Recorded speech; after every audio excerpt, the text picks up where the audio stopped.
then, but I was still able to sample some great sardine dishes. And the thing that really amazed us all is the bread. Since I've returned, I've done a little bit of research, and there's nothing about the Portuguese bread. But I have to say, returning to Rome, I was afraid my luggage would be excess weight because of all the loaves of bread that I packed with me, but we'll get to that in a second. Just thinking about Porto, it's a small, manageable city. A lot of it is hilly. There's the river that runs right through the center. There are ways to get up to the upper levels, and there are also ways that aren't so simple, which is massive, massive stairs, just dozens upon dozens. And if you take your time, that's really enjoyable because you can stop and see these different views over the river and little parts of the winding streets where people are living. And bear in mind, I'm just inserting lots of little thoughts about Porto, but throughout Portugal, you'll see tiles all over the buildings, and they are the smaller, I would say, 8-inch by 8-inch, or maybe even slightly less, but something like that, beautifully colored tiles, some of them three-dimensional too, textured. Lovely, absolutely lovely. So the Porto's historic center is the oldest part of the city, listed as a World Cultural Heritage by UNESCO in 1996. And throughout the city, you'll find traces of Porto's medieval origins. So, when you go there, and it's such an easy trip from Rome or almost anywhere you're visiting in Europe, but, amble through the different streets and alleys and passageways just to get a feeling for this wonderful little town. You've got the Douro River that cuts right through the city. That's Douro. And you can do boat trips along the Douro River, wonderful bridges to check out that go across. Some of those are right within the city, some are out of it. The city center area of Porto, the Baixa is the name of that city center area. It's at the very heart of the city. And you can easily walk around, but it's also well served by buses and a very nice metro system and trams as well. You should walk along all these different streets like the Avenida dos Aliados, and you definitely would want to check out the São Bento railway station. It's considered one of the most beautiful train stations in the world. It's covered in beautiful tiles, and it's one of the really best examples of Art Nouveau. One of the favorite dishes, as it is in Italy, is tripe. There's a recipe, Porto-styled tripe, and it's made with white beans and veal tripe. If you're not crazy about tripe, you may not be wild about this dish, but it's well worth trying. It's really quite fantastic. And you'll find a recipe for that on my Substack newsletter this coming Wednesday. And then, of course, all the seafood dishes that I mentioned. If you like to catch different food festivals, there's plenty of those. I was there just on the heel of the wine events of the year. There's that always in February. So let's talk about this bread that is so absolutely fabulous. And there really are all kinds of different breads in Portugal. Mostly they're tied into the various regions and towns. So they kind of have their own history that tells you about a city through its bread.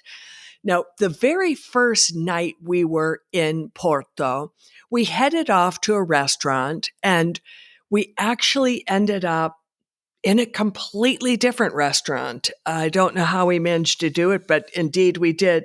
And thank heavens for that, because the restaurant we ended up in was nothing short of fabulous. The name of that restaurant is Ode, O-D-E. That means tribute or homage. And the owner of the restaurant, Cristóvão, who just makes incredible dishes, this hymn or ode, he says, is to his mother, who, the quote is, to this day continues to make the best food in the world out of nowhere, does a lot, and to his grandma, who did so much with nothing, both extraordinary cooks. And he says it's also a homage to all the people who come to visit and dine there. We loved every single recipe. The very last thing we had was a kind of a pudding, and it's a pudding recipe that dates back 200 years.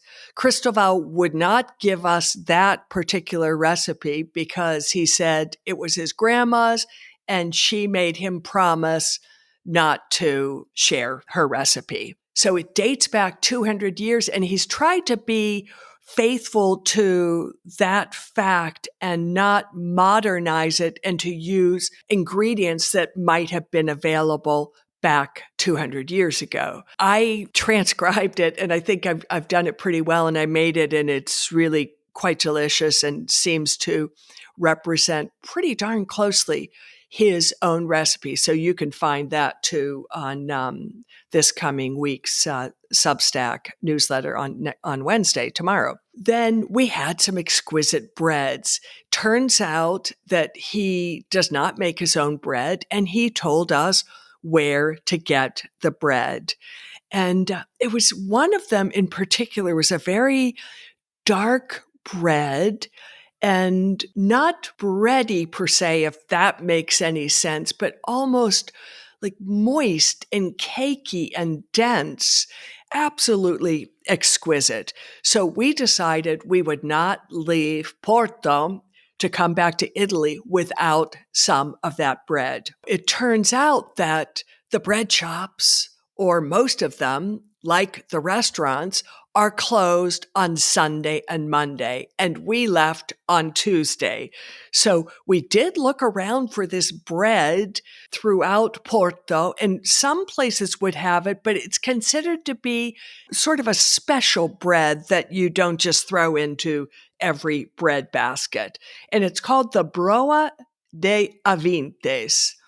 And Avintes is the name of a town. Now, if you picture Portugal, the two main cities are Porto, which is more to the north on the coast, and then the city that most people know well as the capital city of Lisbon, which is further south and still along the coast. I've been there many years ago, but I was really pleased to visit Porto because it has a much more unsophisticated or down-to-earth feel to it. Avintes is not terribly far from Porto, and so you'll find that bread there. But as I say, not in all restaurants because it's not considered an everyday bread. So what's the reason for that? This bread is not easy to make. I haven't tried it yet, and I've found some recipes that are more adapted to contemporary or modern bread making lifestyle. For example, the Slow Food Foundation really specifies certain things that are almost hard to achieve, and it's a 5 to 6 hour process. Slow Food says that really the secret of this broa de avintes is, number one, the complex preparation, but also the quality of the region's white corn and even the water of the local springs that's in this northwestern Portugal. So at its base, this broa de avintes is made with white corn flour and rye flour in equal parts, and then 65% spring or well water. And that's warmed up and mixed with the flours. And this takes like an hour, constantly stirring and sort of stimulating the dough. And it helps the formation of starch and keeps the bread together. The dough is kneaded for another hour until it starts to stick to your fingers. Then you cover it up and you let it rest for 2 more hours. Then you're going to add your yeast.